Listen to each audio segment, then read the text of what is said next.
Hey, what's up everyone? It's Butters.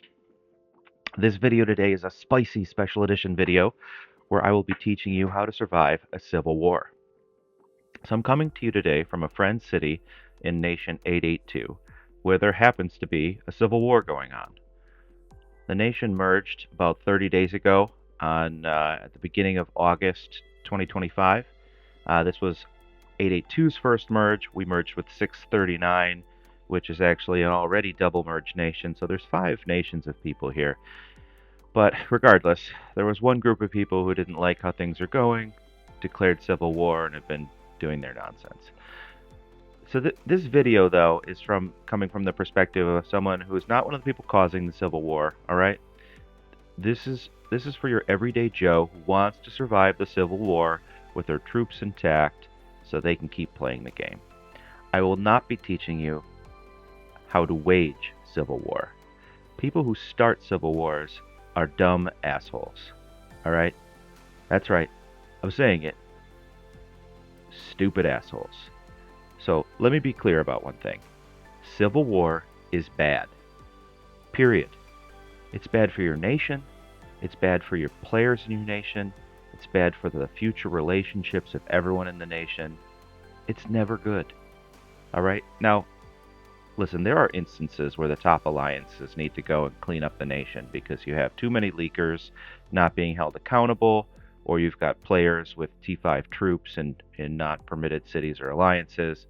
That's not what I'm talking about, okay? That's cleaning up and being responsible about your nation. I'm talking about those people who start civil wars, okay?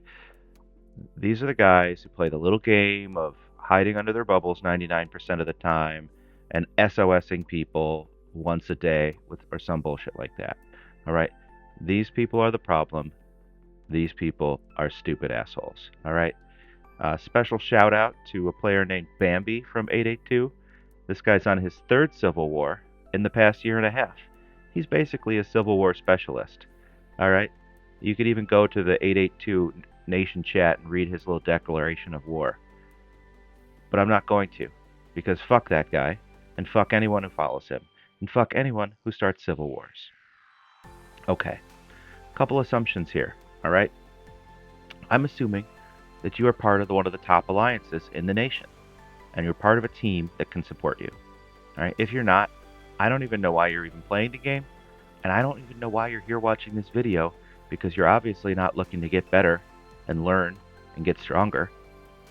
So stop, either quit the game or join one of the top alliances, work to get stronger, make your nation stronger.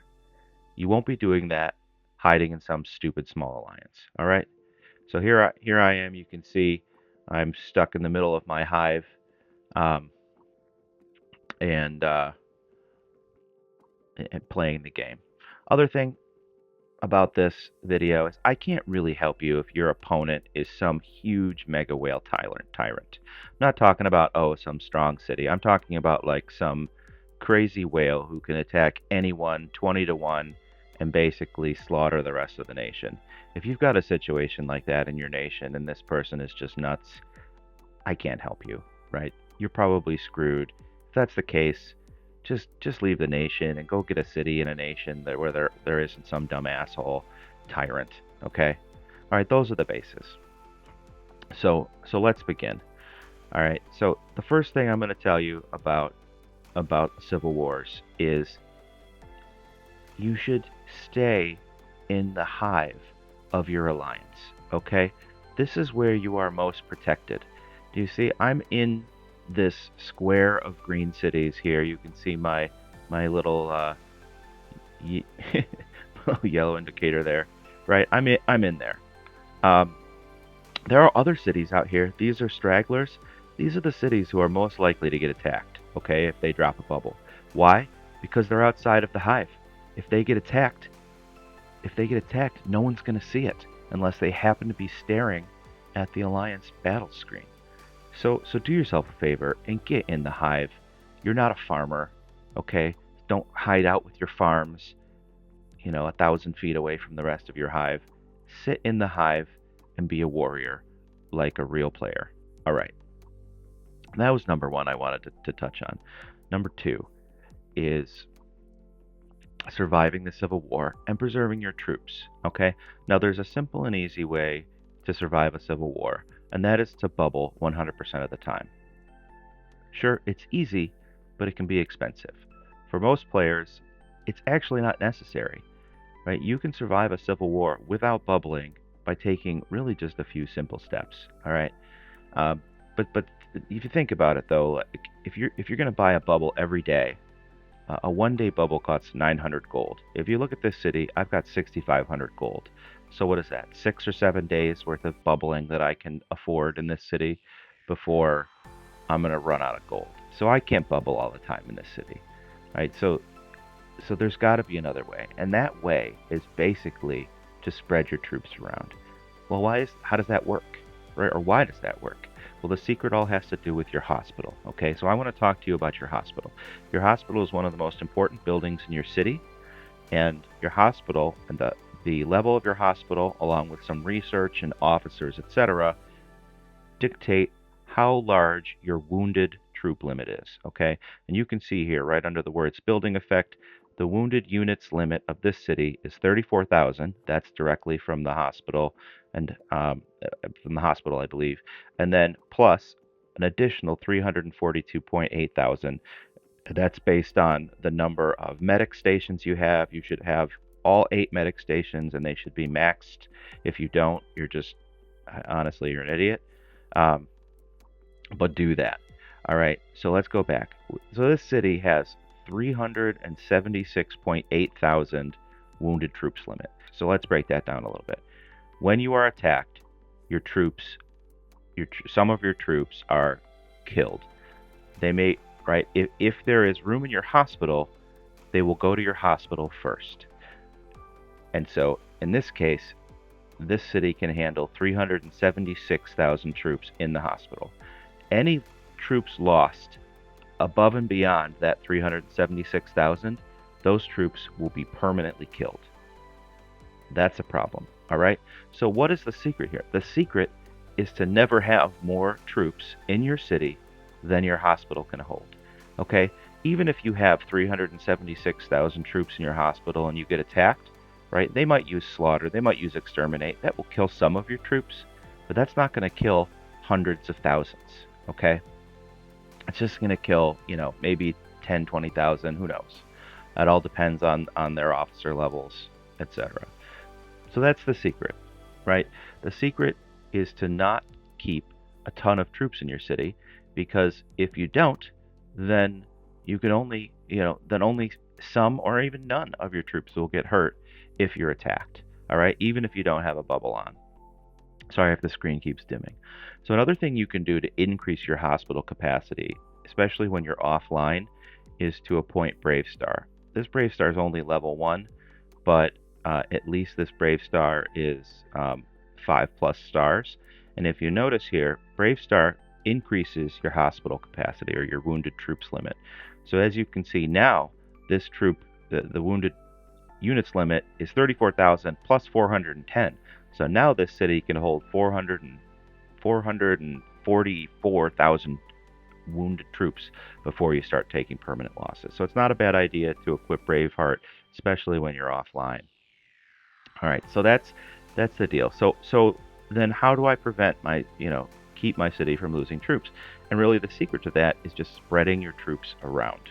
All right. If you keep all of your troops in your city and you are attacked by someone stronger than you, you're going to take big losses. But if you spread those troops out, you will have a lot fewer losses, if any. All right, so the first place you should be keeping troops is in your alliance fort. All right, I clicked differently here. You can keep 1 fleet of troops in your alliance fort. So I'm actually going to go back and re-equip Saki. And the reason being is because I can have a bigger fleet then. And I'm going to go to Alliance Buildings, and you click on Alliance Buildings again and click on the fort. Within the fort, you can hide 1 fleet of troops. I'm actually going to choose the fleet I want to put in there because I prefer to save my Hell Tanks and Doomsday Cannons and not Death Gattlings and not Titan Infantry.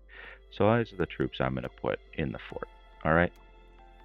The troops in the fort can never be attacked.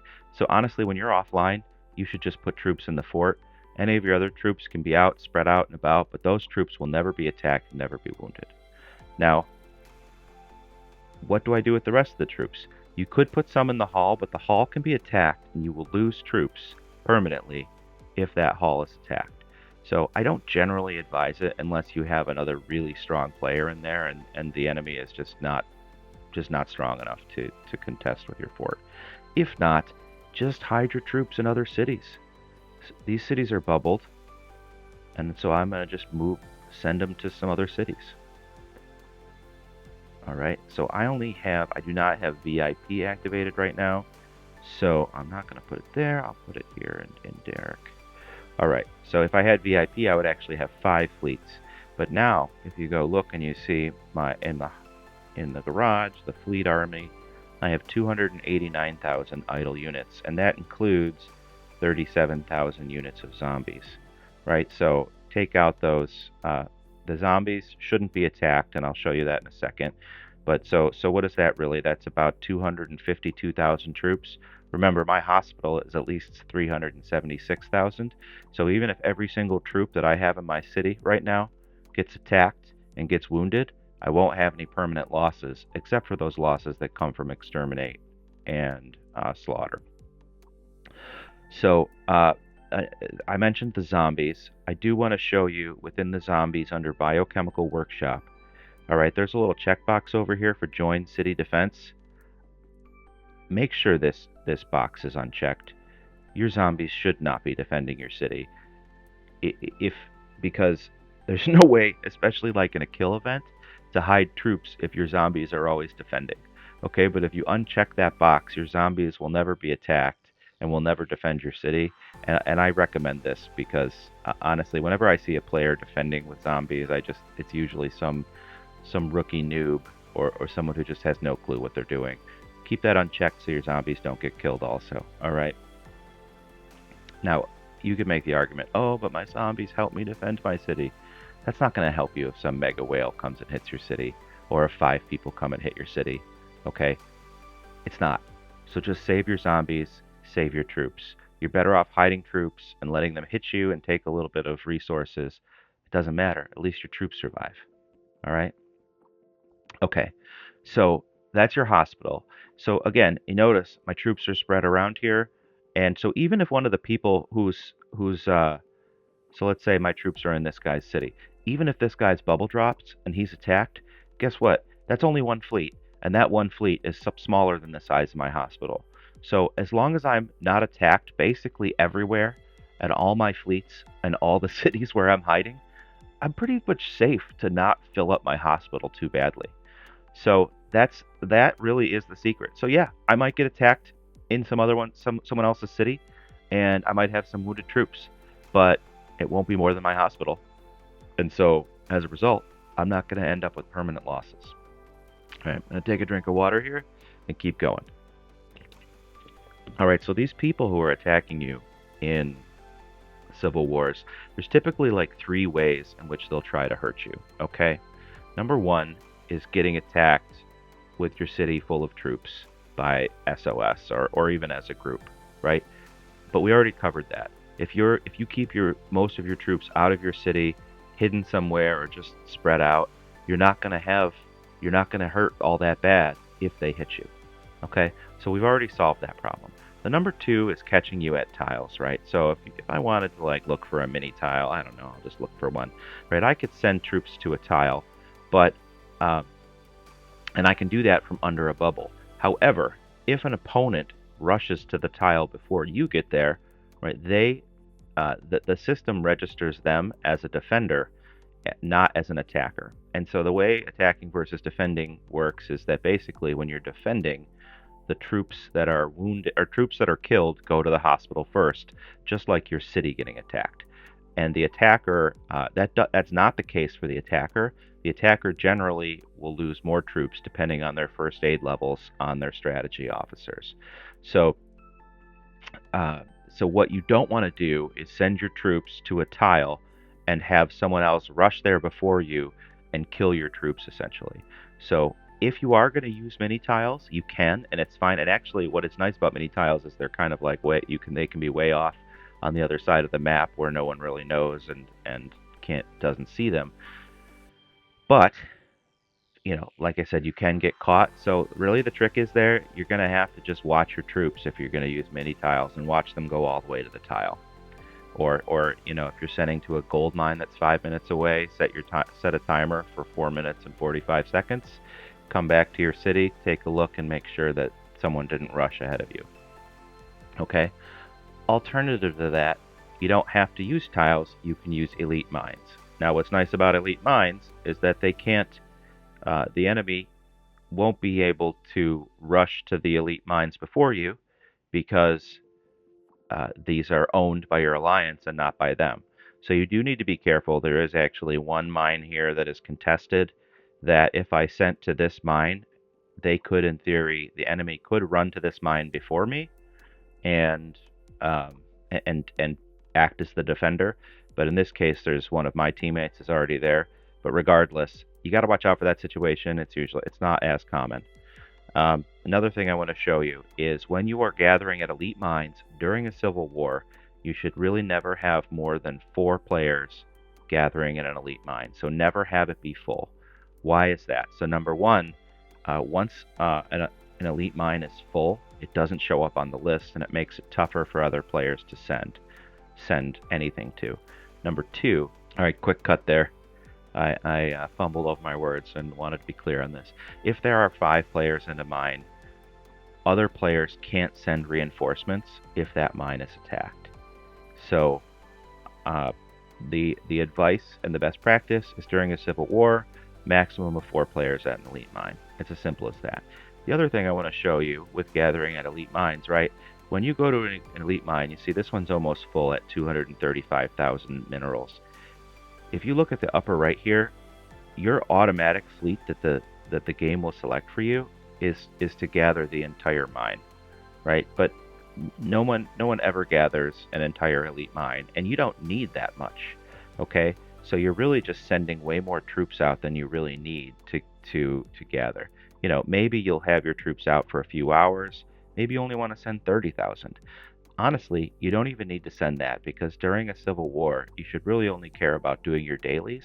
And for your dailies, all you need to do is to get your daily task completed is get 25,000, gather 25,000 oil or food. This is also so okay. I have tanks in there. 25,000 oil or food, or 5,000 steel, or 2,500 minerals. So if I just want to do my daily, I can just send, what is this, 580 troops? I don't need to send 40,000 troops like I had before. I can send a much smaller number.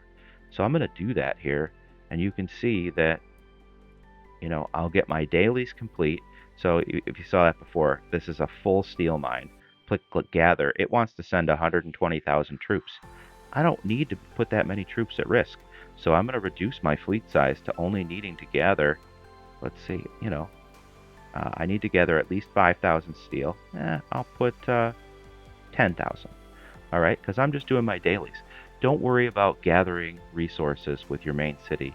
Gather resources from your farms. Farms can use T1 tanks, and if those tanks get killed, who cares? Okay, most of the time, the enemy won't try to loot your farms because they're trying to prevent troop loss because they're already, in a civil war and kind of like doing this whole guerrilla thing. So it's much more difficult for them to loot because then when every time they loot, they're exposing their city and they have to drop a bubble, and usually they don't do that.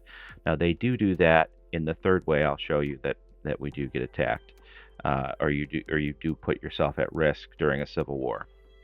And that is from bubble traps. All right, so I showed you the elite mine. I showed you smaller fleets. Is there anything else I want to touch on there? I don't think so. I'm going to hop over to a bookmark here.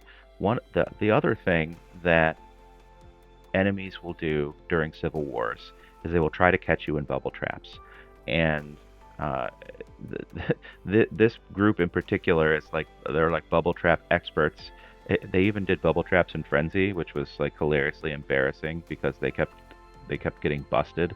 So they were doing these bubble traps, getting shitty points for them, and the traps weren't even working because the enemy was too strong and was breaking their traps. It was embarrassing. Um, Anyhow, what they will do is they will use their shitty sub cities to loot your troops. So you can see this farm up here was getting looted by this shitty C-30 sub, right? But you need to be really careful because typically these people are bubble trappers, and what they will do is they will bubble trap you if you try to kill the sub. So you see right up here, right behind the sub, you have a main city, a C-35. He's got his little Spirit Guard dragon flying around. Much stronger city. So what they will do is they will use their weak subs to loot your farms, and then they will use that to create a bubble trap. So be very careful when attacking these shitty subs. All right. So the general rule of thumb is only attack these subs if you are ready to, and prepared to use SOS. If you are not, don't do it. Okay, that's number one. Number two, never send multiple fleets at a sub, because if they catch you in a bubble trap and you all of your fleets have arrived and are stuck there, you can't recall them and they're forced to at least battle for 10 seconds before you can withdraw them. So never, ever, ever use multiple fleets to loot in situations like this, because they will use bubble traps and you will lose a lot of troops. They will mess you up. All right, so never. That's a complete rookie move, is to use multiple fleets, because you're like, oh, it's a C-30. I can whale on that C-30. Yeah, well, the C-35 is back there with 900 LRA, and that guy's going to reinforce, and you're going to lose some troops, and you're going to be pissed. Okay, so that's it. The other thing is that you can also do is like just be prepared to bust the trap by, um, sending you and 5 of your friends. And so maybe you're like, oh, hey, I'm gonna try to hit this sub, and you go slowly, and meanwhile your friends are prepared, and you have your friends all leave at once, and you all nail the sub and bust the trap. But that's not takes a little bit more skill, and honestly, just that one's up to you. But uh, the main thing is never attack with multiple fleets, and always be prepared to use SOS. Okay, you don't have to use SOS until the battle, until the battle is occurring. So if you attack them and their city's empty, don't activate SOS before. Just wait till the battle starts. If there's a battle, you're prepared to use SOS. Just use it. It is what it is. All right, so that's the crappy subs and how to handle those. I think that pretty much covers it, right? Spread around your troops. Um, Use elite mines to get your dailies done.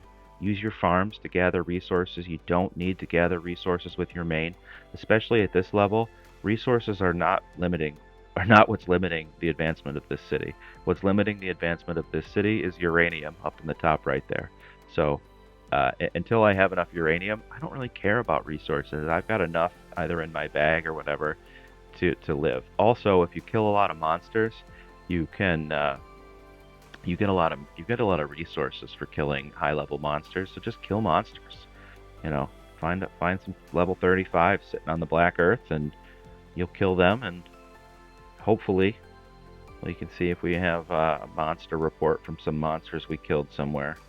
Now, this is Zombie Uprising. I wanted to see a monster battle report. It's been a while. Here we go. Right, here we go. In this case, we got some oil, but you can get minerals and steel and other things. So just kill monsters. You can get a lot of resources from just killing monsters. Um, the last thing I wanted to mention is your recall all. Recall all is one of your commander skills, and this brings all of your troops to your city within 3 seconds. And my advice here is to always save your recall alls during civil wars. Don't use them frivolously to just recall your troops at the mines. If your troops are out at the mines, recall them manually, just like so, because you want to save that recall all. Why? There's 2 reasons. Number one is if your teammate is being attacked, let's say some teammate over here is being attacked, this guy, and my troops are all out at the mines. If I don't have my recall all, I can't pull back my troops quickly and reinforce. Also, if you do happen to notice that one of the enemies is unbubbled and your troops are all out at the mines, then you have to wait for your troops to come back if you don't have your recall all. So the recall all, that's why it really shows up as a military skill under your commander skills, is because you need it in these military cases where you need to pull back your troops immediately.